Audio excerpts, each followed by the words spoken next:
CSS स्वस्थ भारत द्वारा diabetes मुक्त भारत अभियान पूरे मध्य प्रदेश में चलाया जा रहा है। आइए आपके अपनों को दिलाएं डायबिटीज और ब्लड प्रेशर से मुक्ति। अधिक जानकारी के लिए संपर्क करें 9993030692 9993030957।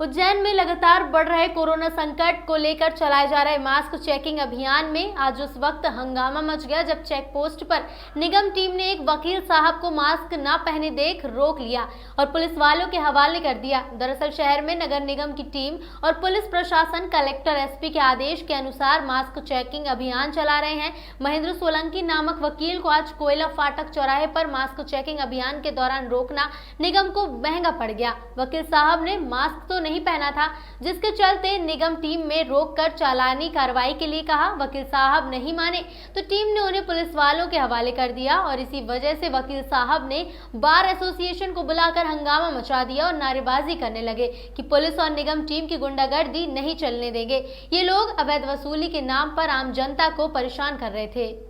माननीय मोदी जी ने कहा है, माननीय देश के प्रधानमंत्री मोदी जी ने कहा है, माननीय मैडम जी देश के प्रधानमंत्री माननीय मोदी जी ने कहा है ना, इनकी जेब देख लीजिए, अभी पैसे निकलेंगे तो 100 रुपए का नोट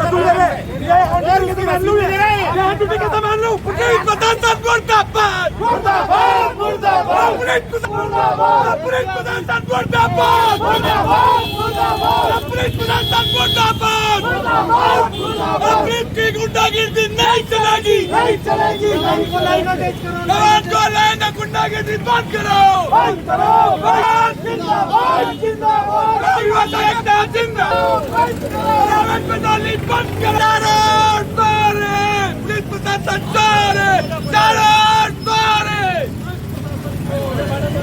पुलिस प्रशासन पुलिस प्रशासन हाथ पे आओ, पुलिस प्रशासन हाथ पे आओ। हमारे साथी अभिभाषक महेंद्र सिंह सोलंकी कोर्ट के लिए न्यायालय जा रहे थे। उसी दौरान यहाँ पर पुलिसकर्मियों द्वारा उनसे चाबी निकाल ली जाती है, अभद्रता की जाती है। उन्होंने बताया है कि सर अगर मतलब मेरे पास कोई मेरे घर से कॉल आया और मैं अगर बात कर रहा हूँ तो अगर 1 सेकंड के लिए अगर मास्क उतारा उसने और अगर उसके बाद मास्क नहीं है और अगर वो जो कानूनी आदेश है उसकी अवहेलना करता तो ठीक है, पर मेरा कहना कि खाली अभिभाषकों के साथ नहीं है, आम जनता के साथ भी पुलिस का व्यवहार वैसा ही होना चाहिए जो एक खास आदमी के साथ होता है, वीआईपी के साथ होता है। वीआईपी के लिए सारी छूट है, आम जनता के लिए कुछ नहीं है।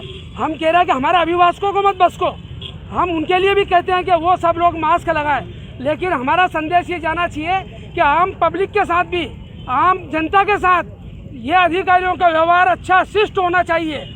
और अगर भूलवश अगर वो जरा सी देर के लिए अगर मास्क उनका नीचे है तो उसको ये उनकी लापरवाही नहीं समझे।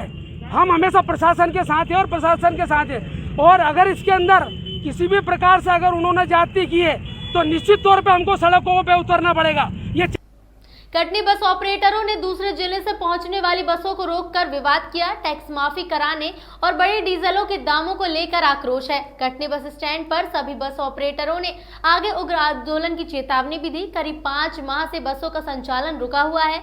बस मालिक, ड्राइवर, कंडक्टर, क्लीनर इन सब के खाने के लाले पड़े हुए हैं। कौन सुध लेने वाला है? इनकी सरकार का तुगलकी फरमान जारी किया गया।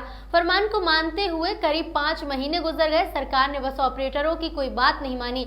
आज बस ऑपरेटर और उनके स्टाफ की बद से बदतर हालत हो गई है। आखिरकार सभी बस ऑपरेटरों ने आगे उग्र आंदोलन करने का फैसला कर लिया है। जब ये जो कटनी में अन्य जिलों की जो बस शुरू हो चुकी है और लगातार आ रही है, जी, तो आप लोग इसको रोक रहे हैं, कारण क्या है और क्या मांग है आप लोगों की? देखिए क्या है, 22 मार्च को माननीय प्रधानमंत्री जी ने घोषित किया था कि अपने को जनता कर्फ्यू है। उसके बाद 24 मार्च से लगातार पूरे देश को लॉकडाउन किया गया, जो 3 चरणों में लगातार रहा। और हमें कलेक्टर के द्वारा लिखित आदेश था कि प्रदेश के किसी भी जिलों में या शहर में वाहन सेवा नहीं चलेंगी। हमारे पास रिटर्न में आदेश था जो कि 30 जून तक का था। उसके बाद 1 जुलाई को माननीय मुख्यमंत्री महोदय ने कहा कि आप बसों को संचालित करिए, तब हमारी मांग थी कि लॉकडाउन पीरियड का जो टैक्स है वो माफ़ हो और आने वाले समय में ट्रैफिक। इसके बाद आप लोग क्या करेंगे? ये बोल रहे हैं कि गाड़ी नहीं आने देंगे। किसके द्वारा कहा गया? बस यही स्टाफों के द्वारा, मोटर मालिकों के द्वारा। क्या बताया इन्होंने अभी आपको? उन्होंने बताया कटनी में गाड़ी नहीं चलने देंगे। कहाँ से आ रहे हो और कहाँ? हम सीधी से आ रहे हैं। कहाँ की बसें चलती, किसकी बसें हैं? ये सीधी से कटनी चलती है, गहरवार बस। वहाँ के मालिक ने आपको बता दिया ना कि वहाँ जा सकते हो आप? नहीं, मालिक तो अभी नहीं बताए हैं। मालिक सब नहीं, परमिट इशू हुई है। क्या नाम है? मनीष तिवारी। आपके क्या नाम है? जी ड्राइवर? नहीं, मैं कंडक्टर हूँ। रेल भी नहीं चल रही हैं, तो हमने कहा कि हमको के फार्म में लगाने दिया जाए। के फार्म में हम अपने दस्तावेज वाहनों के जमा कर देते हैं और टैक्स में रियायत मिल जाती है।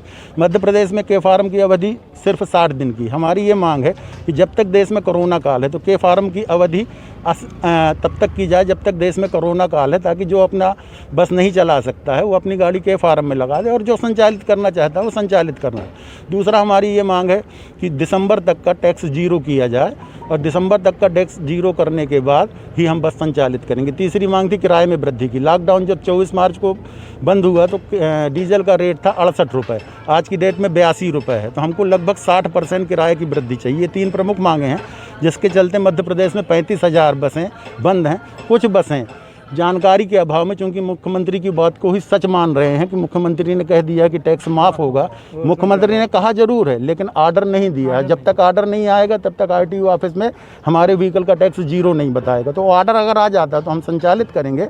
जानकारी के अभाव में जो बस ऑपरेटर चल रहे हैं उनको हम आज समझाइश दे रहे हैं यहाँ आकर के कि हमारी एकता न टूटे। हमारे भी इतनी बसें खड़ी हुई हैं, इतने ड्राइवर कंडक्टर बेरोजगार हैं, आज उनके सामने रोजी रोटी की समस्या है, तो उस हेतु ही कर रहे हैं, उनके हित के लिए ही कर रहे हैं। उनको जानकारी नहीं है, वो चला रहे हैं, तो उनको हम जानकारी दे रहे हैं कि कल से वो संचालित ना करें ताकि एकता बनी रहे और सरकार हमारी मांगे माने। सर, जैसे ये जो बसें हैं जो चल तो रही हैं, बकायदा जो बाईपास से निकल जाएंगी तो उनके अब हम लगभग 10 वर्षों से लगातार हम लोग बैंकों की किश्त जमा करते आ रहे हैं, लेकिन भयावह डरावनी से कमबख्त कोरोना काल जिसने हम सभी की जिंदगियों को हलाकन कर डाला। मार्च महीने से हमारे उधर परेशानियों का काल बैठ गया। फिर क्या था, खाने के लाले पड़ गए। अब रही बैंक की किश्त कैसे दें, बैंक का कर्ज कैसे पटाएं। कोरोना काल अपने पूरे शबाब पर था, लॉकडाउन लगा हुआ था, लेकिन दिन बीतते गए, कमाई का सारा साधन खत्म हो गया।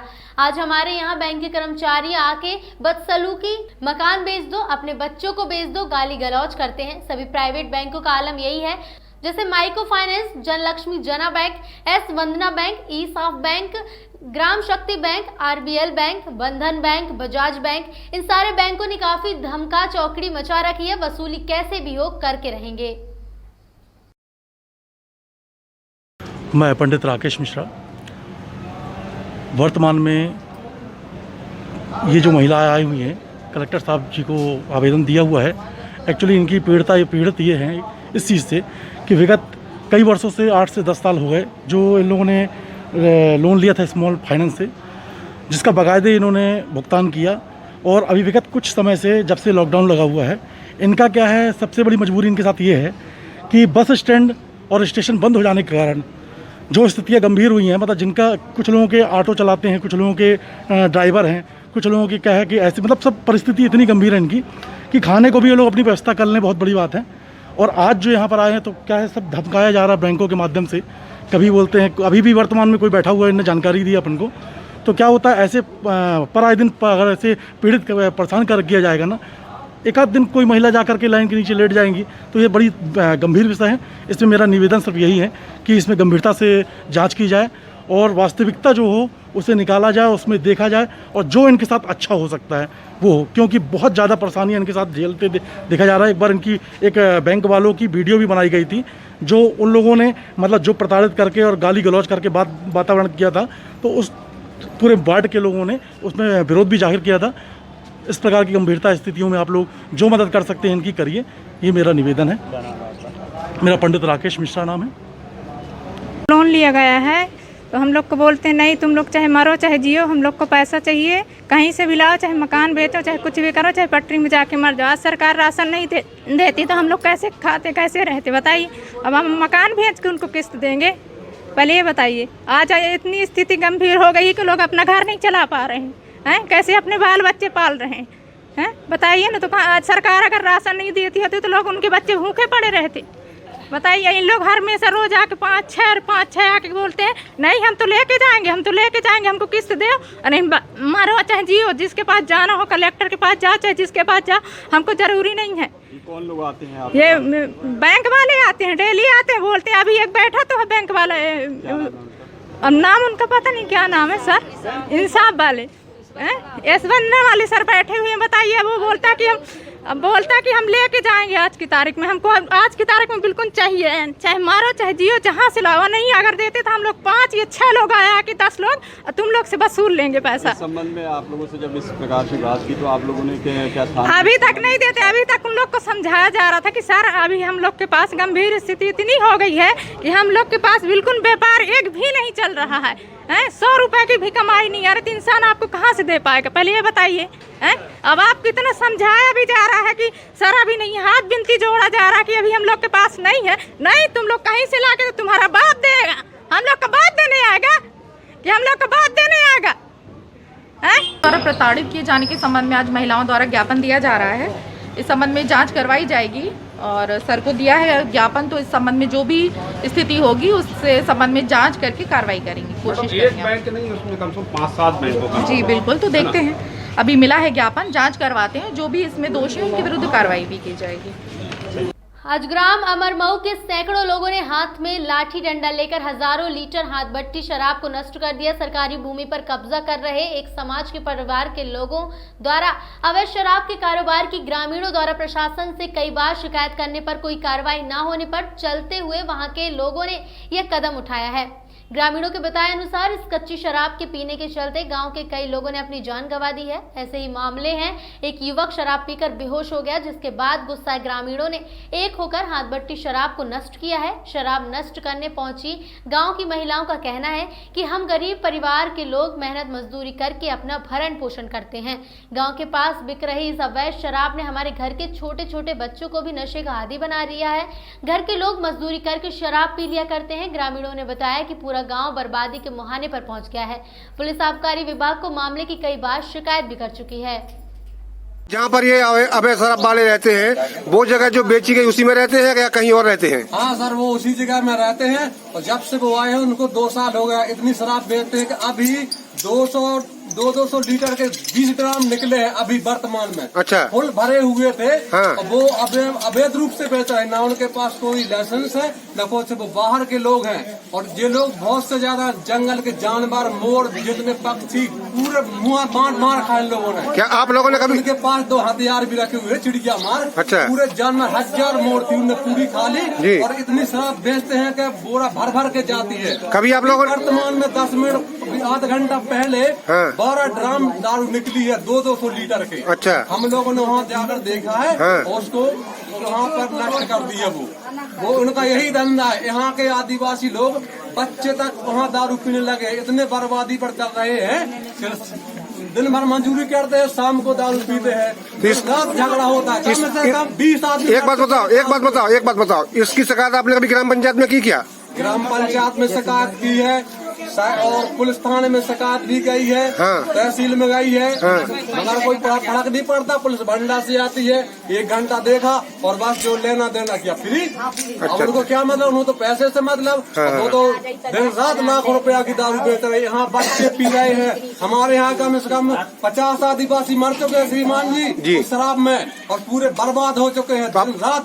आप लोग चाहते क्या है? हम लोग चाहते हैं कि इस गांव के अंदर शराब नहीं बिकनी चाहिए। अच्छा। बाहर वाले हैं उनको हटाएंगे हम लोग। अगर हम लोगों की 4 दिन के अंदर मांग नहीं हटाया गया तो हम लोग इससे भी ज्यादा प्रदर्शन करेंगे। अच्छा। उसको हटा के रहेंगे। आज पुलिस आई थी क्या? सहयोग पुलिस का भी चाहिए। आज पुलिस ये बताओ आज पुलिस आई थी क्या? हाँ, पुलिस वहाँ आई थी। हाँ, और वहाँ ज्यादा दंगा कुछ नहीं हुआ। पुलिस ने क्या किया? पुलिस ने क्या कार्रवाई की? पुलिस ने कोई कार्रवाई नहीं की। वहाँ पर हम लोगों से कहा कि ज्यादा दंगा मत करना। हम लोग शांति से भागे और कुछ नहीं। वहाँ पर दारू मारू मिली और तो वो महिलाओं ने उसके लिए हटा दी दारू और कुछ नहीं किया, बस शांति से भागे। तो वहाँ से आकर के पूरे सभी आदमी। ये बताओ, पुलिस किसी को पकड़ के ले गई क्या? नहीं, किसी को नहीं, ना किसी नहीं, जो शराब बेचते हैं उनमें से किसी को पकड़ा पुलिस ने क्या? नहीं पकड़ा। तो वहाँ पर सब 2-4 महिलाएं थी, वो लोग सभी वहाँ से हट गए, मालूम मिले भी नहीं कहाँ गए। ठीक ठीक ठीक। कि क्या मांग है आपकी? तो जो जहाँ पर वो रहते हैं तो वो सास की जगह में रहते हैं कि वो जगह खरीदी उनने? तो पूरी जमीन पर जितने पे रहते हैं वो? अच्छा, तो मतलब वो जमीन उन्हीं के नाम पे है? हाँ, वे आदिवासी नहीं, जो शराब बेच रहे हैं वो जमीन किसके नाम पे है? उन्हीं के नाम पे है।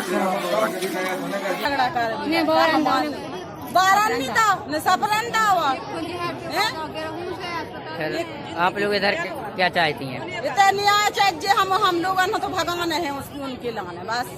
किसको भगाना? बेदारू बारन। ये बेहोश हो गया, इनका क्या नाम है? चाली पूरा नाम? चाली आदिवासी। अच्छा, पिताजी का इनके? चट्टू आदिवासी। अच्छा, क्या हो गया, किस वजह से बेहोश? उसको शराब बनाते हैं ना, उसको लगा गए, उन्हीं ने दारू पिलाई है और उन्होंने बेहोश कर दिया, जहर दिया उसने और उन्होंने मारो पीटू है। शराब में दिया जहर? हाँ, शराब में जहर है। उन्होंने पिलाई है उनको। हाँ, उन्होंने मारो है। आप लोग इधर कैसे आए? इधर कैसे आए आप लोग? जहर आए, उसने उल्टी करी तो जहर आ गया बाहर। हाँ, हमें कुछ नहीं चाहने, हमें तो भगाउने हैं। किसको? उनको दारू वाला ना। एक लड़का मर गया।